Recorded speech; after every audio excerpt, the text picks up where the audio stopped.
அனைவருக்கும் வணக்கம். Welcome to Kavina classes. இந்த வீடியோவில் எதை பற்றி பார்க்குறோன்னு பார்த்தீங்கன்னா, ஐபிபிஎஸ் ரெக்ரூட்மெண்ட் ஒன்று லேட்டஸ்ட்டாக ரிலீஸ் பண்ணியிருக்காங்க. எந்த போஸ்ட்டுக்கான ரெக்ரூட்மெண்ட்டுன்னு பார்த்தோன்னா, கஸ்டமர் சர்வீஸ் அசோசியேட்ஸ் அப்படிங்கிற பேரில் தான் நம்மளுக்கு இந்த நோட்டிஃபிகேஷன் வந்திருக்கு. ஸோ இந்த எக்ஸாமினேஷன் வந்து ஐபிபிஎஸ் கிளர்க் எக்ஸாம் அப்படின்னு தான் சொல்லுவாங்க. அந்த கிளர்க்கோட அந்த போஸ்ட்டு பேர் தான் வந்து கஸ்டமர் சர்வீஸ் அசோசியேட்ஸ் அப்படிங்கிறது. பேங்கிங் செக்டர்ஸில் கிளரிக்கல் லெவல் போஸ்ட்டுக்கு தான் இந்த எக்ஸாம் மூலமாக நம்மளுக்கு ரெக்ரூட்மெண்ட் நடக்கும். இந்த எக்ஸாமினேஷன் ரிலேட்டடான கம்ப்ளீட் டீட்டெயில்ஸு தான் நம்ம இந்த வீடியோவில் பார்க்க போகிறோம். வாங்க பார்த்துடலாம்.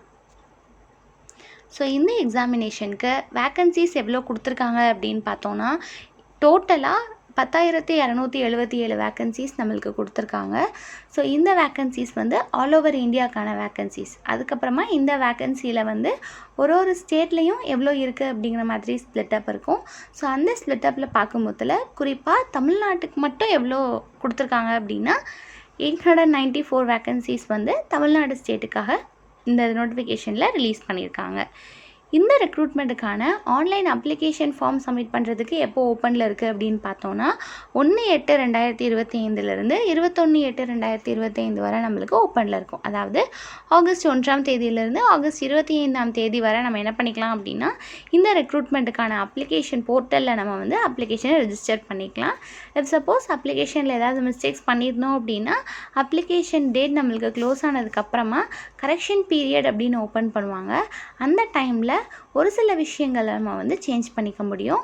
நம்மளோட மெயின் கேட்டகரிஸ் இருக்கும் இல்லையா, நம்மளோட நேமாக இருக்கட்டும், நம்மளோட கேட்டகரியாக இருக்கட்டும், இந்த மாதிரி மெயின் விஷயங்களில் சேஞ்ச் பண்ண முடியாது. மற்ற விஷயங்களில் ஏதாவது மிஸ்டேக்ஸ் பண்ணியிருந்தோம் அப்படின்னா கரெக்ஷன் பீரியடில் கரெக்ஷன் பண்ணிக்கலாம் அப்படின்னு ஓப்பன் பண்ணுவாங்க. ஸோ நம்ம கரெக்ஷன் பீரியட் வரைக்கும் வெயிட் பண்ண தேவையில்லை. அப்ளிகேஷன் ஃபார்ம் போடும்போதுலேயே எந்த ஒரு மிஸ்டேக்ஸும் வராத மாதிரி ஒரு டபுள் செக் பண்ணிவிட்டு அப்ளிகேஷன் ஃபார்ம் சப்மிட் பண்ணிட்டோம் அப்படின்னா பெஸ்ட்டாக இருக்கும்.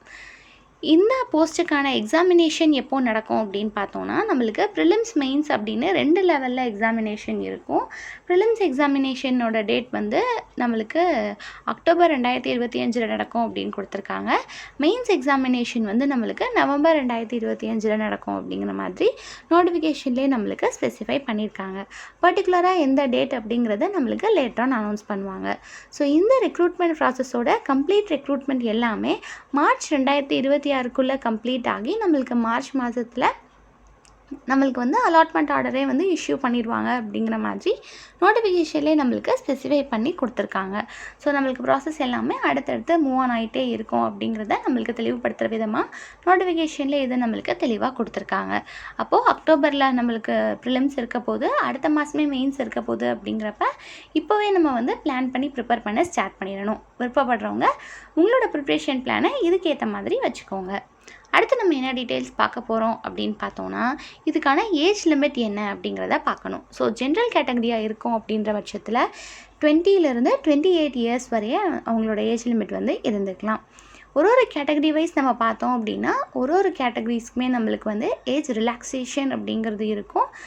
நீங்கள் எந்த கேட்டகரியில் ஃபாலோ ஆகிறீங்க அப்படிங்கிறத பார்த்து அஃபிஷியல் நோட்டிஃபிகேஷனில் வெரிஃபை பண்ணிக்கோங்க. இந்த போஸ்ட்டுக்கான எஜுகேஷன் குவாலிஃபிகேஷன் என்ன இருக்கும் அப்படின்னு பார்த்தோன்னா, மினிமமாக ஏதாவது ஒரு டிகிரி முடிச்சிருந்தாலே போதுமானதாக தான் இருக்கும்.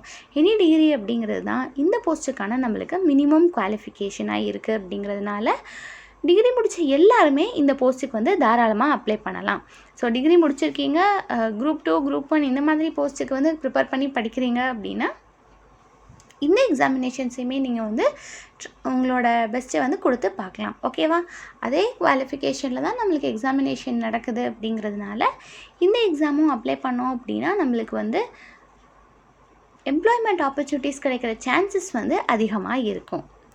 அடுத்து நம்ம பார்க்க போகிற டீட்டெயில்ஸ் என்ன அப்படின்னா, ப்ரிலிமினரி எக்ஸாமினேஷன் வந்து என்ன மாதிரி இருக்கும் அப்படிங்கிற ஓவர்வியூ தான் பார்க்க போகிறோம். அப்ஜெக்டிவ் டெஸ்ட்டாக தான் நம்மளுக்கு இருக்கும். அதாவது கொஷின் ஃபுல்லாகவே எம்சிக்யூ டைப்பில் தான் இருக்கும்.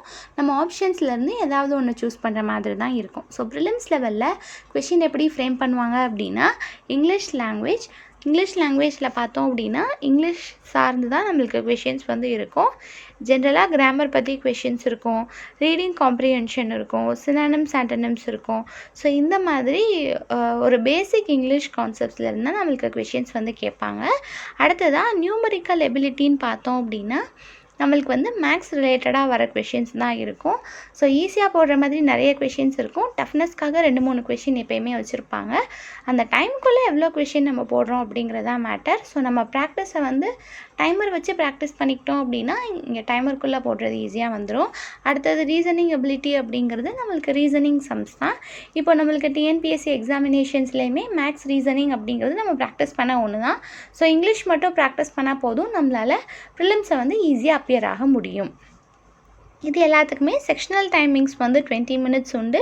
இன் டோட்டல் 1 ஹவரில் வந்து நம்மளுக்கு எக்ஸாமினேஷன் இருக்கும். இந்த டைமிங்கில் ப்ராக்டிஸ் பண்ணுறது தான் முக்கியமான விஷயம். நெகட்டிவ் மார்க்கிங்கும் நம்மளுக்கு இந்த எக்ஸாமினேஷனில் உண்டு. ஸோ நெகட்டிவ் மார்க்கிங் எப்படி நம்ம வராமல் தடுக்கிறோம் அப்படின்றதையும், அந்த டைமுக்குள்ளே நம்ம எத்தனை மேக்ஸிமம் நம்பர் ஆஃப் கொஷின்ஸை வந்து கரெக்டாக போட முடியுது அப்படிங்கிறதையும் தான் நம்ம ப்ராக்டிஸ்க்கு ஃபுல் ஃபோக்கஸாக கொடுக்கணும். இந்த 2 விஷயத்தையும் நம்ம நல்லா ப்ராக்டிஸ் பண்ணிட்டோம் அப்படின்னாலே நம்ம வந்து எக்ஸாமினேஷனை நல்லபடியாக நம்ம வந்து கொடுக்க முடியும். இதுதான் ப்ரிலிம்ஸ் எக்ஸாமினேஷனோட ஒரு ஓவர்வியூ. அடுத்ததாக மெயின்ஸ் எக்ஸாமினேஷனில் என்ன இருக்கும் அப்படின்னு பார்த்தோன்னா, நம்ம ஆல்ரெடி ப்ரிப்பேர் பண்ண இங்கிலீஷ் லாங்குவேஜ் அண்ட் ரீசனிங், ப்ரிலிம்ஸ்க்கு ப்ரிப்பேர் பண்ணியிருந்திருப்போம் இல்லையா, இங்கிலீஷ் அண்ட் ரீசனிங், அது அப்படியே இருக்கும். ஸோ அங்கே ப்ரிலிம்ஸில் கேட்குற மேக்ஸ் வந்து நம்மளுக்கு ப்ரிலிமினரி லெவலுக்கு ஏற்ற மாதிரி இருக்கும். மெயின்ஸ் லெவல் வந்து அங்கேருந்து ஒரு ஸ்டெப் மேலே போய் மேக்ஸ் இருக்கும். ஸோ அது இங்கே குவான்டிடேட்டிவ் ஆப்டிடியூட் அப்படின்னு மென்ஷன் பண்ணியிருக்காங்க. அதே மேக்ஸ் தான் மெயின்ஸ் லெவலுக்கு ஏற்ற மாதிரி டஃப்னஸ் மட்டும் கொஞ்சம் ஆட் பண்ணியிருந்திருப்பாங்க.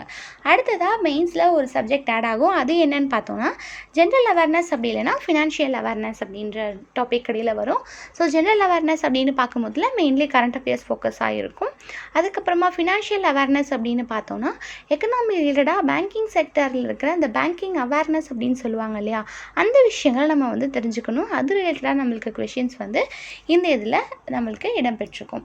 ஸோ இது எல்லாமே நம்மளுக்கு மெயின்ஸில் வரக்கூடியது. மெயின்ஸ்லேயுமே நம்மளுக்கு வந்து அப்ஜெக்டிவ் டைப் மட்டும்தான், எம்சிக்யூவாக மட்டும்தான் கொஷின் இருக்கும். கொடுக்கப்பட்டிருக்க ஆப்ஷன்ஸ்லேருந்து நம்ம ஒரு ஆப்ஷனை வந்து தேர்ந்தெடுத்து தான் ஆன்சராக எழுத போகிறோம். மெயின்ஸுக்குமே நம்மளுக்கு வந்து டைமிங் இருக்கும், நெகட்டிவ் மார்க்ஸ் இருக்கும். இந்த டைமிங்குள்ளே எப்படி போடுறோம், நெகட்டிவ் மார்க் எப்படி கம்மி பண்ணுறோம், இந்த 2 விஷயத்தையுமே நம்ம ப்ராக்டிஸ் பண்ணிட்டோம்னாலே போதுமானது. நம்ம எக்ஸாமினேஷனை நல்லபடியாக எழுதி கிளியர் பண்ணிட முடியும். ஸோ இதுதான் இந்த எக்ஸாமினேஷன் ரிலேட்டடான மெயின் பாயிண்ட்ஸ் எல்லாமே நம்ம வந்து கொடுத்துருக்குறோம். இந்த எக்ஸாமினேஷன் ரிலேட்டடாக ஏதாவது ஃபர்தரான டீட்டெயில்ஸ் எதையும் ரெஃபர் பண்ணணும் அப்படின்னா அஃபிஷியல் வெப்சைட்டான www.ibbs.in அப்படிங்கிற அஃபிஷியல் வெப்சைட்டை விசிட் பண்ணிங்க அப்படின்னா இந்த நோட்டிஃபிகேஷன் உங்களுக்கு இருக்கும். ஸோ அந்த நோட்டிஃபிகேஷனில் நீங்கள் வந்து உங்களோட கம்ப்ளீட் டீட்டெயில்ஸை செக் பண்ணிக்கலாம். அப்ளை பண்ண விருப்பமாக இருக்கிறவங்க நோட்டிஃபிகேஷனை டவுன்லோட் பண்ணி நீங்கள் ஃபுல்லாக எல்லா டீட்டெயில்ஸையும் ஒரு செக் பண்ணிவிட்டு அதுக்கப்புறமா உங்களோட அப்ளிகேஷனை நீங்கள் வந்து கொடுக்கலாம். அப்ளிகேஷன் ஆகஸ்ட் 1ஆம் தேதியிலேருந்தே ரிசீவ் ஆக ஸ்டார்ட் ஆகிடுச்சு. ஸோ டைம் டிலே பண்ணாமல் எவ்வளோ சீக்கிரம் அப்ளை பண்ண முடியுமோ ஃபஸ்ட்டே அப்ளை பண்ணிட்டீங்க அப்படின்னா சிறப்பாக இருக்கும். அப்ளை பண்ண கையோடு மட்டும் இல்லாமல் இங்கிலீஷ்க்கு நம்ம இன்னும் ப்ரிப்பேர் பண்ணலை அப்படின்னா அதுக்கு நம்ம ப்ரிப்ரேஷன் எப்படி பண்ணணும் அப்படிங்கிறதையும் நீங்கள் வந்து கணக்கில் எடுத்துக்கணும். மேக்ஸ் அண்ட் ரீசனிங் நம்ம ஆல்ரெடி டிஎன்பிஎஸ்சிக்கு படித்தது தானே அப்படின்னு இல்லாமல் அதை டைமுக்குள்ளே எப்படி ஃபாஸ்ட்டாக போடுறது அப்படிங்கிற ப்ராக்டிஸையும் எடுத்துக்கணும். ஸோ இந்த ப்ராக்டிஸ் எல்லாம் இருந்தாலே இந்த எக்ஸாமினேஷனை நல்லபடியாக கிளியர் பண்ணிட முடியும். ஸோ அப்ளை பண்ணணும் அப்படின்னு விருப்பப்படுறவங்க சீக்கிரமாகவே அப்ளை பண்ணிடுங்க. எக்ஸாம் நல்லபடியாக பண்ணுங்கள். All the best. தேங்க்யூ.